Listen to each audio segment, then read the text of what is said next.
हमारा next topic है superposition principal.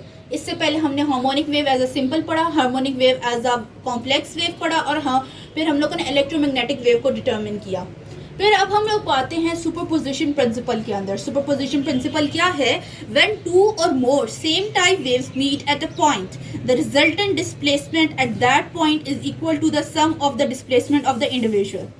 इस सारी चीज़ को अगर मैं इन सिंपल वर्ड्स डिफाइन करूं तो जब दो या दो से ज़्यादा एक तरह की वेव किसी एक पॉइंट पे मीट करती हैं तो उनका रिजल्टेंट जो होता है वो इक्वल होता है दोनों रिस्पेक्टिव वेव के डिस्प्लेसमेंट के इक्वल। लाइक एक वेव अगर ये है तो अगर दूसरी वेव ये है और इनका जो रिजल्टेंट है वो इसके डिस्प्लेसमेंट और इसके डिस्प्लेसमेंट के इक्वल होगा। पोजीशन प्रिंसिपल को फिर हम लोगों ने डिफाइन तो कर लिया। हमने कह दिया कि जब भी कोई दो या दो से ज़्यादा एक तरह की वेव्स किसी एक पॉइंट पे मीट करे और उनका रिजल्टेंट उनके इंडिविजुअल लाइक रिस्पेक्टिव डिस्प्लेसमेंट्स के इक्वल्स हो तो वो सुपरपोजिशन प्रिंसिपल कहलाता है। फिर हम लोगों ने एग्जाम्पल ले ली कैसे हम उसको डिफाइन कर सकते हैं। जैसे हम दो वेव लेते हैं साई 1 एंड साई 2, इसी तरह हम लोग अगर मैं इलेक्ट्रोमैग्नेटिक वेव्स को लेते हुए करूँ, उसके अंदर इलेक्ट्रोमैग्नेटिक वेव को लेते हुए डिस्क्राइब करूँ तो एक इलेक्ट्रिक फील्ड आती है और एक मैग्नेटिक फील्ड आती है। दोनों के लिए मैंने इक्वेशंस लिख ली कि एक जो टोटल रिजल्टेंट इलेक्ट्रिक फील्ड है वो इक्वल है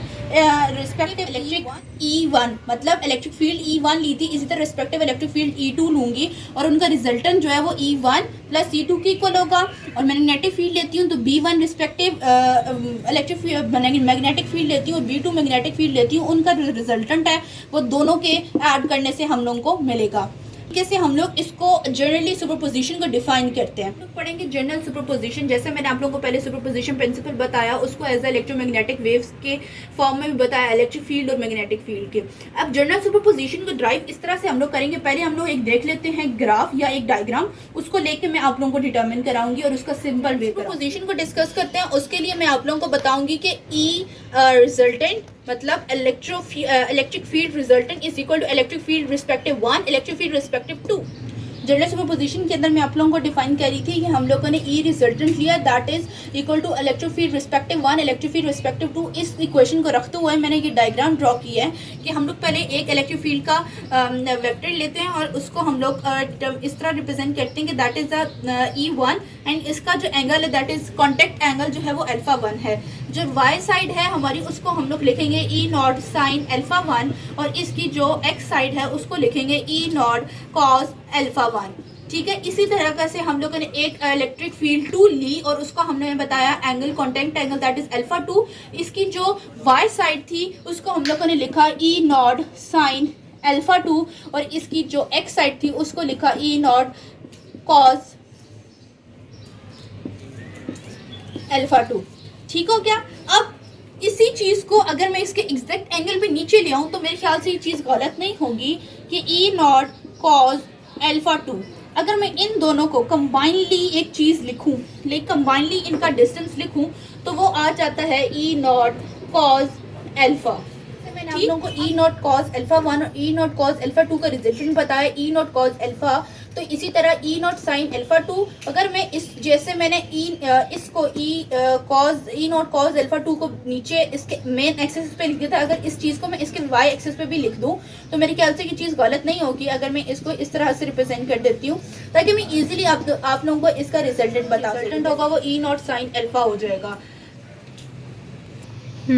अब ड्रामेटिकली मैंने आपको जैसे डिटरमिन करके बताया कि रिजल्टेंट कॉज के जो दो थे कि E कॉज अल्फा 1 और E कॉज अल्फा 2, उनका रिजल्टेंट बताया था E नॉट कॉज अल्फा और दूसरा जो हमारे पास था component that is E not sine alpha. अब उनको हम लोग मैथमेटिकली कैसे लिखते हैं, हम लोगों ने कहा था ना कि E जो होता है electric field E1 plus E2 like दो इलेक्ट्रिक फील्ड्स हैं उनका रिजल्टेंट E होगा मतलब E बार होगा। इसी तरह अब दो रिजल्टेंट जो कि E कुछ इस तरह से हैं E not cos alpha 1 plus E not cos alpha 2, तो इसी तरह इन दोनों का जो रिजल्टेंट है वो ये है और इसका जो होगा E not cos sine alpha 1 E not sine alpha 2।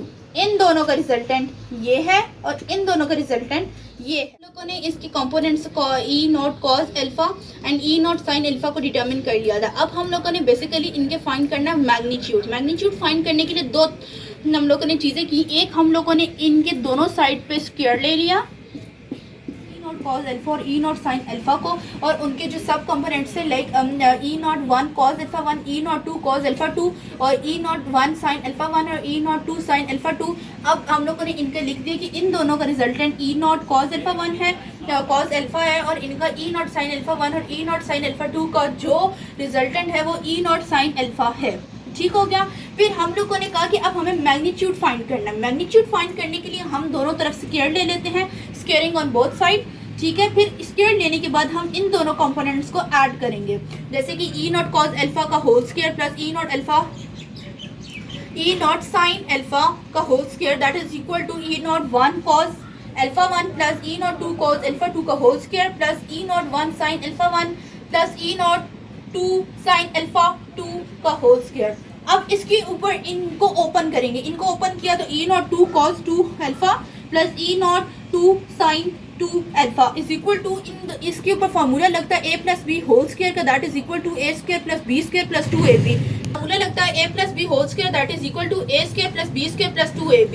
इसके ऊपर भी यही फार्मूला लगेगा और इस इक्वेशन के मतलब लाइक ये जो हम लोगों ने बनाया हुआ होल स्क्वायर का साइन के साथ इसके ऊपर भी यही फार्मूला लगेगा।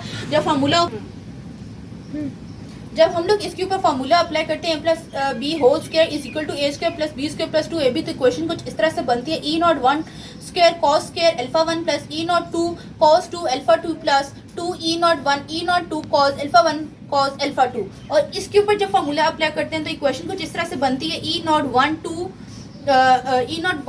का square 2 sine square alpha 1 plus E naught 2 sine square alpha 2 plus 2 E naught 1 E naught 2 sine alpha 1 sine alpha 2।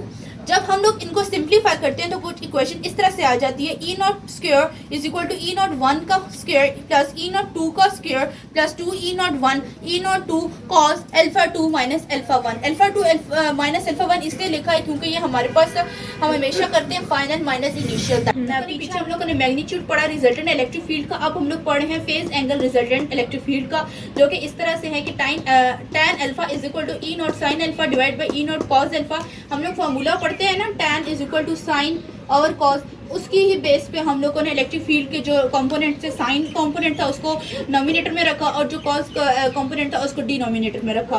फिर हम लोग आ जाते हैं tan alpha that is equal to E naught sine alpha 1 plus E naught sine alpha 2, जो कि हम लोग के सब कंपोनेंट्स थे E naught cos alpha 1 plus E naught cos alpha 2, उनको मेंशन कर देंगे और through this formula we can determine the phase angle of the resultant electric field.